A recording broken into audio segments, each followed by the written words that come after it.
картички малки, към които ще се прикрепва текст. Ето различни модели са. Този, този, този, този. И този ми е любим за децата от класа втори Д клас.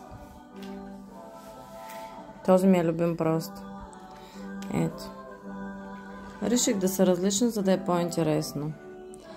А в завършен вид изглежда така пликът отпред.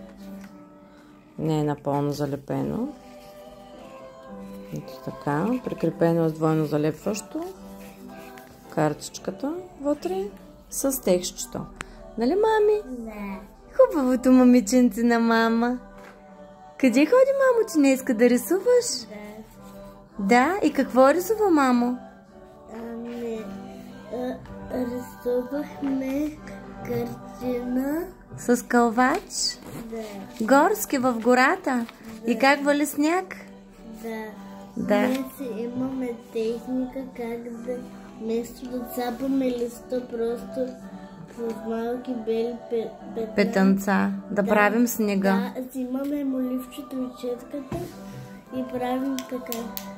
И правим така. Госпожата ли те научи, мамо? Да. Браво, мамо. Ми чудесно, много се радвам. Ти сама поиска да се запишеш на уроци по рисуване. Да. На кръжок при госпожата. Харесва ли ти? Да. Браво, мамо. Чудесно. И аз като бях малка, като тебе, много обичах да рисувам, мамо. Много. Ти си го наследила от мене. Да, мамо. Айде.